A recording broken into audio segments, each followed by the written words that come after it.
السلام علیکم ناظرین، میں ہوں میاں عقیل افضل اور آپ دیکھ رہے ہیں میرا یوٹیوب چینل۔ ناظرین، آج کے اس ویلاگ کے اندر تین خبروں کے اوپر بات کریں گے۔ سب سے پہلی خبر ہے کہ پاکستان تحریک انصاف کو ان کی من پسند عدالت سے بھی انصاف نہ مل سکا، مخصوص نشستوں کے حوالے سے ان کے خلاف فیصلہ آ گیا۔ اس فیصلے کی وجوہات کیا ہیں اور پاکستان تحریک انصاف نے اس کے بعد کیا اعلان کیا ہے، اس بارے میں آپ کو اس ویلاگ کے اندر آگاہ کروں گا۔ دوسری خبر آپ کے ساتھ شیئر کروں گا، عمران خان کے ساتھ ملاقات کا مسئلہ حل ہو گیا۔ اسلام آباد ہائی کورٹ نے اس حوالے سے ایک حکم دے دیا اور اس حکم پر عمل بھی کر لیا گیا۔ حکم کیا تھا اس کی تفصیلات آپ کو بتاؤں گا۔ اور تیسری خبر، سپریم کورٹ آف پاکستان کی واضح آبزرویشنز کے باوجود، اٹارنی جنرل آف پاکستان کی جانب سے تسلیم کرنے کے باوجود کہ اسد طور پر غلط قانون کا اطلاق کیا گیا ہے، غلط شکوں کا اطلاق کیا گیا ہے، اسد طور کو آج ضمانت نہیں مل سکی۔ ضمانت کیوں نہیں مل سکی، اس کی تفصیلات بھی آپ کے ساتھ شیئر کروں گا۔ تو ناظرین، اس سے پہلے کہ میں اپنا ویلاگ کا باقاعدہ آغاز کروں، آپ لوگ فوری طور پر میرے چینل کو سبسکرائب کر دیں اور اس کے ساتھ ساتھ بیل آئیکن کے بٹن کو پریس کر دیں تاکہ میری جانب سے بنائی جانے والے تمام ویڈیوز اور خبریں آپ تک بر وقت پہنچ سکیں۔ اب ناظرین، اس کے بعد باقاعدہ آغاز کرتے ہیں ویلاگ کا۔ سب سے پہلے سب سے اہم خبر، پشاور ہائی کورٹ کو پاکستان تحریک انصاف نے ہمیشہ اپنے مقدمات کے لیے ترجیح دی ہے۔ بلے کے نشان کے کیس میں بھی جب کہ بظاہر پشاور ہائی کورٹ کی جوریڈکشن نہیں بنتا تھا، پھر اس کے خلاف پاکستان تحریک انصاف نے پشاور ہائی کورٹ میں رٹ دائر کی اور وہاں سے انہیں ریلیف ملا۔ لیکن آج پاکستان تحریک انصاف کے حق میں فیصلہ نہیں آ سکا۔ 5 رکنی لارجر بینچ نے الیکشن کمیشن کے فیصلے کے خلاف اپیل سنی، اور یہ ایک طویل سماعت تھی، کوئی مختصر سماعت نہیں تھی۔ پاکستان تحریک انصاف کے وکیل علی ظفر کو مکمل طور پر آرگومنٹس کرنے کی اجازت دی گئی۔ ہم یہ نہیں کہہ سکتے کہ پشاور ہائی کورٹ نے صرف اور صرف جوریڈکشن کی بنیاد کے اوپر اس کیس کو اڑا دیا۔ عدالت نے میرٹس کے اوپر بھی مکمل طور پر یہ اس مقدمے کی سماعت کی۔ اس فیصلے کے اندر، اس کیس کے اندر 5 رکنی لارجر بینچ تشکیل دیا گیا۔ اس 5 رکنی لارجر بینچ کے سربراہ جسٹس اشتیاق ابراہیم تھے، جبکہ اس کے دیگر جج صاحبان میں جسٹس اعجاز انور، جسٹس عتیق شاہ، جسٹس شکیل احمد، جسٹس ارشد علی اس میں شامل تھے۔ الیکشن کمیشن کی جانب سے وکیل سکندر محمد اور پاکستان تحریک انصاف کہہ لیں یا سنی اتحاد کونسل کہہ لیں، ان کی جانب سے علی ظفر عدالت میں پیش ہوئے۔ اب علی ظفر نے سب سے پہلے تو پشاور ہائی کورٹ کو کوشش کی کہ ایک مکھن لگایا جائے اور بتایا جائے کہ جناب پشاور ہائی کورٹ نے ہمیشہ پاکستان تحریک انصاف کا ساتھ دیا ہے، لیکن وہ اس بات پر پشاور ہائی کورٹ کو آج قائل نہیں کر سکے۔ پشاور ہائی کورٹ میں جب مقدمے کی آغاز ہوئی تو علی ظفر نے سب سے پہلے عدالت کو یہ بتایا کہ الیکشن کمیشن نے اسی طرح ایک فیصلہ دیا تھا اور پاکستان تحریک انصاف سے بلے کا نشان واپس لے لیا گیا تھا، لیکن پشاور ہائی کورٹ نے جناب تاریخی فیصلہ دیا اور بلے کا نشان پاکستان تحریک انصاف کو واپس دیا، اور لیکن اس کے باوجود بلے کا نشان سپریم کورٹ کے فیصلے کی وجہ سے پاکستان تحریک انصاف کو نہیں مل سکا۔ پھر انہوں نے بتایا کہ پاکستان تحریک انصاف کے امیدواروں نے مختلف انتخابی نشانات کے اوپر الیکشن لڑا اور ایک بڑی تعداد میں آزاد امیدواروں کے طور کے اوپر انتخابات جیتے، بلکہ ان کا کہنا ہے کہ واضح اکثریت میں بڑی سیٹیں جیتی۔ پھر ان کی جانب سے کہا گیا کہ پاکستان تحریک انصاف کو یا مخصوص سنی اتحاد کونسل کو یہ مخصوص نشستیں ملنی چاہیے تھیں، کیونکہ الیکشن ایکٹ کے اندر شامل ہے کہ 3 روز کے اندر آزاد امیدواران کو کسی نہ کسی سیاسی جماعت کے اندر شامل ہونا ہوتا ہے۔ اس لیے آزاد امیدواران نے سنی اتحاد کونسل کا انتخاب کیا، وہ اس جماعت میں شامل ہو گئے۔ تقریباً 78 کے قریب مجموعی طور پر آزاد اراکین تھے۔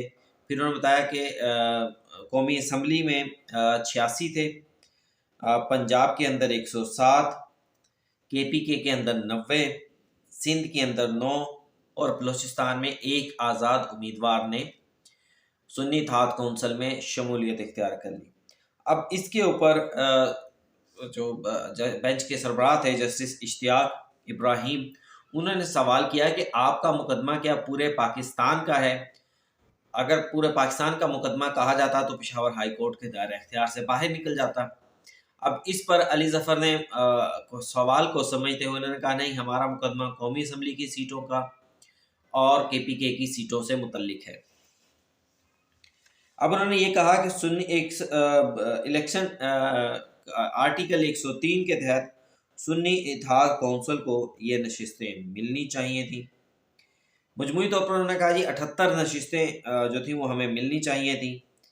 تو اب اس کے بعد انہوں نے مزید بتایا کہ پشاور ہائی کورٹ نے 6 سوالات جو تھے وہ سامنے رکھے۔ ان 6 سوالات کے اندر یہ تھا کہ کیا الیکشن جیتنے والی پارٹی کو آزاد امیدوار شمولیت اختیار کر سکتے ہیں یا مخصوص نشستیں مل سکتی ہیں؟ کیا ہر سیاسی جماعت کا الیکشن لڑنا لازمی ہے؟ کیا الیکشن جیتنے والی سیاسی جماعت کو ہی مخصوص نشستیں مل سکتی ہیں؟ پھر کیا مخصوص نشستوں کے ملنے کے لیے لازمی ہے کہ الیکشن سے پہلے جو ہے وہ ایک فہرست دے دی جائے؟ پھر یہ بھی سوال رکھا گیا تھا کہ کیا الیکشن لڑنے کے بعد مخصوص نشستوں کے لیے جو ہے وہ فہرست دی جا سکتی ہے یا نہیں دی جا سکتی۔ ان سب سوالات کا بیرسٹر علی ظفر نے کافی تفصیل سے پشاور ہائی کورٹ میں جواب جمع کرایا۔ پھر انہوں نے یہ بھی کہا کہ جسٹس عدالت کی جانب سے یہ سوال اٹھایا گیا کہ سنی اتحاد کونسل کو پاکستان تحریک انصاف نے انتخاب کیوں کیا؟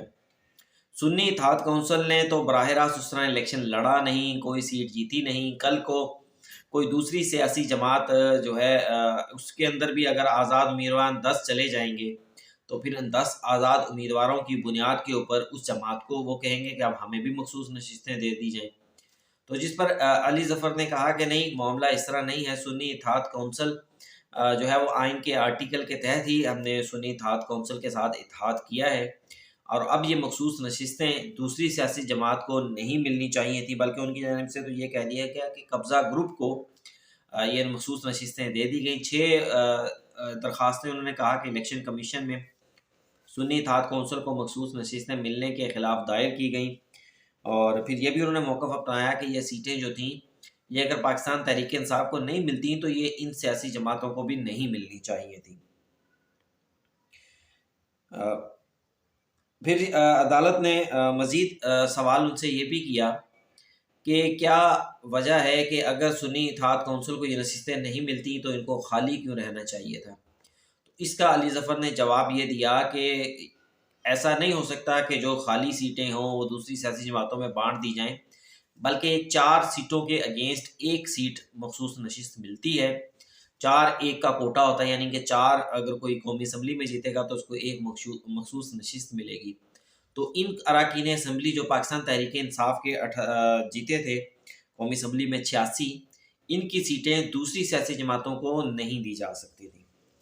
بہرحال ایک طویل سماعت کے بعد election commission Peshawar high court نے فیصلہ محفوظ کر لیا، اور مختصر سے وقفے کے بعد اس فیصلے کو سناتے ہوئے انہوں نے سنی اتحاد کونسل یا پاکستان تحریک انصاف کی درخواست کو مسترد کر دیا۔ اور اس کے بعد اور ایک چیز اور بھی آپ کو بتاتا چلوں کہ یہ انتہائی اہم ہے کہ 5 ججز نے متفقہ طور کے اوپر ان درخواستوں کو مسترد کیا، اس درخواست کو مسترد کیا، یہ انتہائی اہم بات ہے۔ تو اب پاکستان تحریک انصاف کو جو توقع کی جا رہی تھی، جس کی وجہ سے وہ اسلام آباد ہائی کورٹ نہیں آئے، لاہور ہائی کورٹ نہیں گئے، بلکہ پشاور ہائی کورٹ کا انہوں نے انتخاب کیا، لیکن پشاور ہائی کورٹ سے بھی انہیں ریلیف نہیں ملا۔ اب بیرسٹر گوہر نے آج اڈیالہ جیل کے باہر گفتگو کرتے ہوئے کہا کہ ہم پشاور ہائی کورٹ کے فیصلے کو سپریم کورٹ میں چیلنج کریں گے۔ پھر انہوں نے یہ بھی استدعا کی کہ سپریم کورٹ اس کے اوپر لارجر بینچ بنائے۔ اب میری رائے ہے یہ، کیونکہ اس کو نیچے 5 رکنی bench already Peshawar high court کا سن چکا ہے، تو سپریم کورٹ میں میرے خیال سے اس کے اوپر لارجر بینچ بن سکتا ہے یا بننا چاہیے۔ 2 سے 3 ججز کو بیٹھ کے اس کے اوپر فیصلہ نہیں کرنا چاہیے. فل کورٹ اس کو کہتے ہیں. پشاور ہائی کورٹ کی فل کورٹ نے اس کا فیصلہ دیا ہے، تو سپریم کورٹ کو بھی چاہیے کم از کم 5 رکنی بینچ جو ہے وہ تو اس کے اوپر تشکیل دیا جانا چاہیے. باقی دیکھتے ہیں. سپریم کورٹ پاکستان کی ایک کمیٹی ہے، اگر پاکستان تحریک انصاف کل یا پیر کو، کل یا پرسوں، کل جمعہ ہے اور پرسوں ہفتہ ہے، 2 روز کے اندر کوئی درخواست دائر کرتی ہے تو پھر اس سے اگلے ہفتے کے اندر کمیٹی کے سامنے یہ درخواستیں جائیں گی اور وہاں پر فیصلہ ہوگا کہ کتنے رکنی بینچ سنے گا اور ان درخواستوں کو کب سماعت کے لیے مقرر کرنا ہے. اب ناظرین دوسری بڑی خبر یہ ہے کہ پاکستان تحریک انصاف کے 12 مارچ کو عمران خان کے ساتھ یا اڈیالہ جیل میں یا پورے پنجاب کے اندر ملاقاتیوں کے اوپر ایک پابندی لگا دی گئی تھی، جس کے بعد سے پاکستان تحریک انصاف تلملا اٹھی. کسی نے کہا عمران خان کی جان کو خطرہ ہے، کسی کی سیاسی رہنما نے کہا کہ تمام پاکستان تحریک انصاف کے ایم این ایز اور ایم پی ایز کو ڈہلہ جیل کے باہر احتجاج کرنا چاہیے، اکٹھے ہو جانا چاہیے، وہاں سے گرفتاریاں دینی چاہیے. ایک پورا ماحول بنا دیا گیا، شور مچا دیا گیا پاکستان تحریک انصاف کی جانب سے. سوشل میڈیا پر شور مچا دیا گیا کہ علیمہ خان کی بھی اس میں کچھ ویڈیو کلپس آئے تھے جس میں وہ کہہ رہی تھی کہ جناب یہ کچھ خان صاحب کے لیے خطرناک بات ہے، کوئی اچھی علامت نہیں ہے. آج جسٹس ارباب محمد عارف نے اس کیس کی سماعت کی اور جسٹس ارباب محمد عارف نے جب سماعت کے دوران S P Adiala jail Asad Warraich پیش ہوئے اور اس کے ساتھ ساتھ پروسیکیوشن کی جانب سے بھی وکیل پیش ہوا. پھر ایس پی صاحب سپرنٹینڈنٹ اڈیالہ جیل نے عدالت کے سامنے یہ موقف اپنایا کہ روزانہ کئی سو درخواستیں اڈیالہ جیل کے اندر آتی ہیں کہ وہ عمران خان سے ملاقات کرنا چاہتے ہیں، جس میں وکلا کی بہت بڑی تعداد موجود ہوتی ہے. 7,000 کے قریب اڈیالہ جیل کے اندر قیدی ہیں. پاکستان اب اس کی وجہ سے اڈیالہ جیل کی انتظامیہ کے لیے یہ ممکن نہیں ہے کہ روزانہ عمران خان کی سیکیورٹی کے انتظامات کرے اور باہر سے لوگ ان سے آ کر 1 درجن 2 درجن لوگ ان سے ملاقات کریں. بظاہر یہ موقف درست لگتا ہے، بہتر موقف لگتا ہے کہ روزانہ ان سے ملاقات کی جائے. پھر یہ بھی شیر افضل مروت نے موقف اپنایا، پاکستان تحریک انصاف کے جو ٹک ٹاک رہنما، میں تو کہتا ہوں ان کو ٹک ٹاک رہنما ہیں شیر افضل مروت، ان کی جانب سے یہ موقف اپنایا گیا کہ یہ مسئلہ حل ہو چکا تھا. وکلا کے علاوہ 6 افراد کو ملاقات کی اجازت دے دی گئی تھی، جس پر دوبارہ جیل سپرنٹینڈنٹ نے کہا کہ جناب 7,000 قیدی ہیں، اگر وکلا کے لیے بھی کئی لوگوں کی درخواستیں جو ہیں وہ روزانہ آتی ہیں کہ ہم بھی وکیل ہیں، ہمیں بھی عمران خان سے ملاقات کی اجازت دے دی جائے. جس پر بینچ نے جسٹس ارباب محمد عارف نے بظاہر جو ہے وہ ناپسندیدگی کا اظہار کرتے ہوئے کہا کہ سپرنٹینڈنٹ صاحب آپ روزانہ ایک نئے اعتراض کے ساتھ آ جاتے ہیں، کون نہیں جانتا ان کو، یہ شیر افضل مروت صاحب ہیں، یہ ایم این اے بھی ہیں. پھر یہ بھی کہا گیا کہ آپ کے خلاف توہین عدالت کی کارروائی کیوں نہ کی جائے. 12 بجے عدالت نے کہا کہ آپ دونوں بیٹھ جائیں، پاکستان عمران خان کے وکلا اور جیل سپرنٹینڈنٹ یا جیل انتظامیہ، اور ایک میکانزم بنا کر ہمارے پاس واپس آ جائیں. پھر اس کیس کی سماعت میں مختصر وقفہ کر دیا اور وقفے کے بعد جب سماعت کا آغاز ہوا تو شیر افضل مروت نے عدالت کو بتایا کہ جناب ایک میکانزم بنا لیا گیا ہے اور 4 وکیل عمران خان سے ملاقات کے لیے جایا کریں گے، اس کی اجازت دے دی جائے. جس پر بینچ نے کہا کہ ٹھیک ہے، ان 4 وکلا کو عمران خان سے ملنے کی اجازت ہوگی اور اگر یہ اجازت نہ دی گئی تو ان کے خلاف توہین عدالت کی کارروائی ہوگی. یہاں پروسیکیوشن نے تھوڑی سی ہچکچاہٹ اختیار کی. جب بینچ کی جانب سے آرڈر لکھوایا جا رہا تھا تو پروسیکیوشن کے وکیل نے، پروسیکیوشن تو نہیں خیر اس مقدمے میں، حکومت کے وکیل نے موقف اپنایا کہ جناب اس 4 افراد کے حوالے سے جو آرڈر دیا جا رہا ہے اس میں ہماری رضامندی نہ لکھی جائے. لگتا ہے ان کے اوپر کسی نہ کسی قسم کا دباؤ ہے کہ عمران خان سے ملاقات نہ ہو سکے، جس کی وجہ سے انہوں نے کہا کہ جناب ہم ٹھیک ہے، ہم مان تو گئے ہیں کہ 4 لوگوں کی ملاقات عمران خان کے ساتھ کروانے کے لیے، لیکن اس میں ہماری رضامندی نہ لکھی جائے، کورٹ اپنے آرڈر سے ڈائریکشن دے. اسی دوران انتظار پنجوتا صاحب بھی عدالت میں موجود تھے. انہوں نے کہا کہ جناب میرا نام بھی ان 4 وکلا میں شامل کر لیا جائے. جس پر جیل سپرنٹینڈنٹ نے ایک مرتبہ پھر کہا کہ دیکھا سر، ہم تو پہلے ہی کہتے ہیں کہ بہت سارے وکیل آ جاتے ہیں اور ہمارے لیے یہ ممکن نہیں تمام لوگوں کو اکوموڈیٹ کرنا۔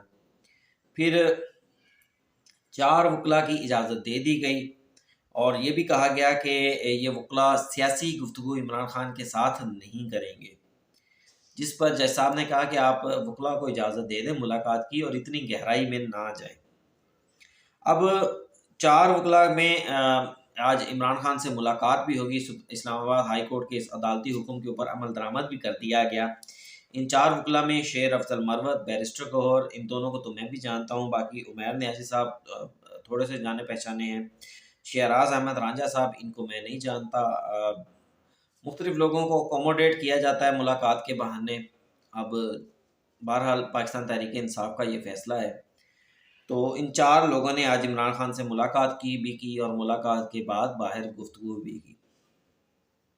اب ناظرین آتے ہیں اسد طور۔ اسد طور کا معاملہ بہت طوالت اختیار کر گیا۔ اسد طور کے معاملے میں اتنی طوالت نہیں ہونی چاہیے تھی۔ پہلے تو ان کا 10 روز کا جسمانی ریمانڈ دے دیا گیا جج ہمایوں دلاور کی جانب سے۔ پھر اس کے بعد ان کے جب ضمانت کی درخواست دائر کی گئی تو اس میں بھی 3-4 دنوں کا گیپ ڈال دیا گیا، اور پھر سپریم کورٹ آف پاکستان میں 2 روز پہلے پیر کے روز اس مقدمے کی سماعت ہوئی۔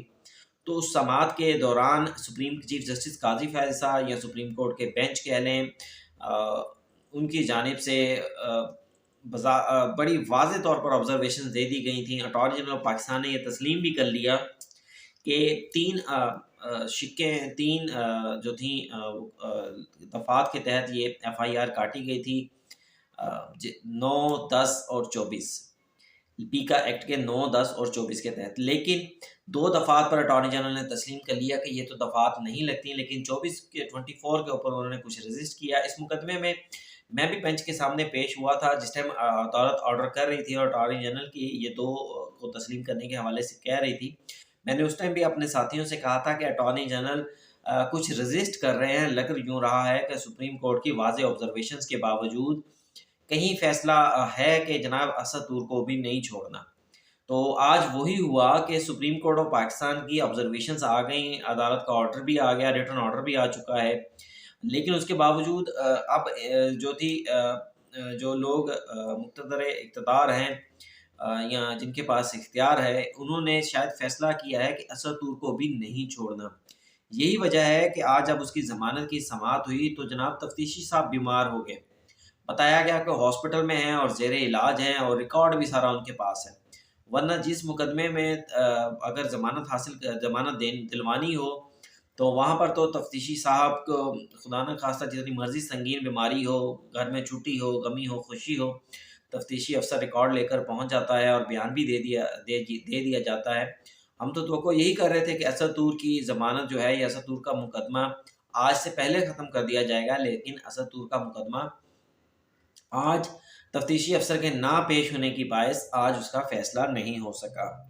جج صاحب نے جو وکیل تھے اسد طور کے، اسد علی ہادی علی، ان کی جانب سے موقف اپنایا گیا کہ جناب 11 روز کا پہلے ریمانڈ ہوا، 7 روز مزید گزر گئے، تو جس پر جج صاحب نے کہا کہ آپ اپنے دلائل دے دیں، آئندہ پیر کے روز اس مقدمے کو رکھ لیتا ہوں۔ کل کا جج صاحب نے بھی کہا کہ جناب میرے پاس بہت سارے مقدمات ہیں جو میں نے سننے ہیں، اور ہفتے کے روز انہوں نے کہا کہ میں ہوتا نہیں ہوں، تو اس لیے اس مقدمے کو ہم پیر کے روز کے لیے رکھ لیتے ہیں۔ اب وکیل علی ہادی نے موقف یہ اپنایا کہ جناب سپریم کورٹ کی بظاہر بہت آبزرویشنز آ چکی تھیں، اٹارنی جنرل نے تسلیم کر لیا تھا کہ یہ دفعات نہیں لگتی، اور صرف 9، 10 اور 24 میں سے 10 ایسی تھی جس کے جو ناقابل ضمانت ہے۔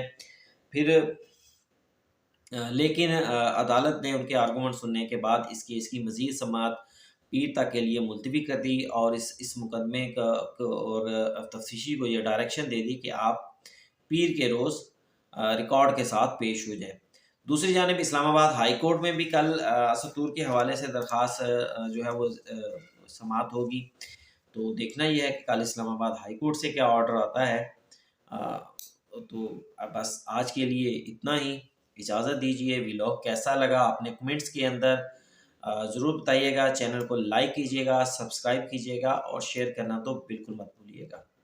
اجازت دیجیے، اللہ حافظ۔